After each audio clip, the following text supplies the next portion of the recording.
ఇలాంటి మరెన్నో వీడియోలు చూడడానికి like, share, subscribe and comment.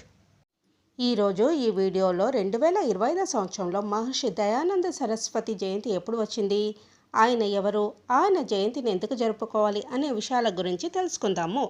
Arya సమాజ స్థాపకుడు మహర్షి దయానంద సరస్వతి 2025 సంవత్సరంలో ఫిబ్రవరి 23వ తేదీన ఆదివారం నాడు 201 జయంతిని జరుపుకుంటున్నాము. అసలు దయానంద సరస్వతి ఎవరో తెలుసుకుందాము.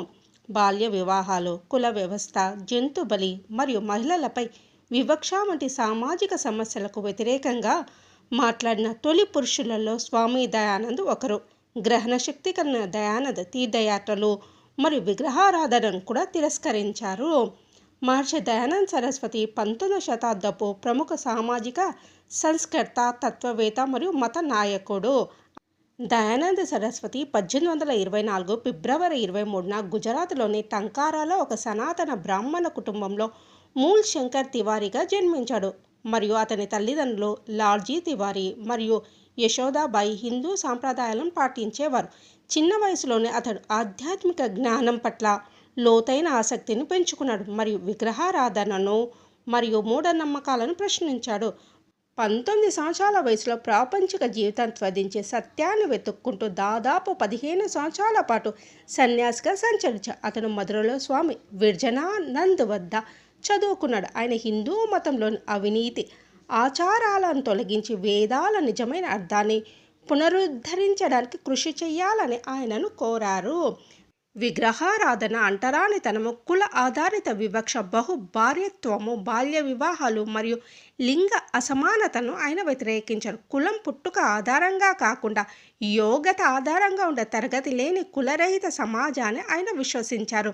స్త్రీ విద్య, వితంతు పునర్వివాహము, అణగారిన వర్గాల అభ్యున్నతి, పునర్మార్పిడి కోసం శుద్ధి ఉద్యమము, సతీ బాల్య వివాహాల రద్దు కోసం ఆయన గట్టిగా వాదించారు. నిజమైన హిందూ మతము హేతుబద్ధత, సమానత్వము మరియు సామాజిక న్యాయాన్ని సమర్థించే వేదాలలోనే పాతుకుపోయిందని వాదిస్తూ ఆయన వేదాలను తిరిగి వెళ్ళు అనే అంశాన్ని నొక్కి చెప్పారు. ఆయన ఆలోచనలు ఆయన రాసిన సత్యార్థ ప్రకాష్ అనే గ్రంథంలో సంకలనం చేయబడ్డాయి. ఇందులో ఆయన శిశుహత్య, వరకట్నం వంటి సామాజిక దురాచారాలను విమర్శించి వేద జ్ఞానాన్ని సమర్థించారు. బ్రిటిష్ వలస విద్యా వ్యవస్థను వ్యతిరేకిస్తూనే ఆధునిక శాస్త్రీయ మరియు వేద విద్య కోసం ఆయన వాదించారు. 1876లో స్వరాజ్యం కోసం పిలుపునిచ్చిన మొదటి వ్యక్తి ఆయన. తర్వాత నాయకులైన బాల గంగాధర్ తిలక్, లాలా లజపతి రాయ్ మరియు మహాత్మా గాంధీలను ప్రభావితం చేశాడు. ఆయన స్వదేశీ గోరక్షణ మరియు హిందీని జాతీయ భాషగా ప్రోత్సహించారు.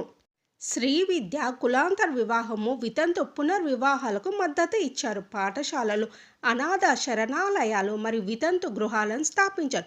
కరువు నివారణ మరియు వైద్య సహాయంలో పాత్ర పోషించారు. ఇతర మతాలను స్వీకరించిన వారిని తిరిగి మతం మార్చడానికి శుద్ధి ఉద్యమానికి నాయకత్వం వహించారు.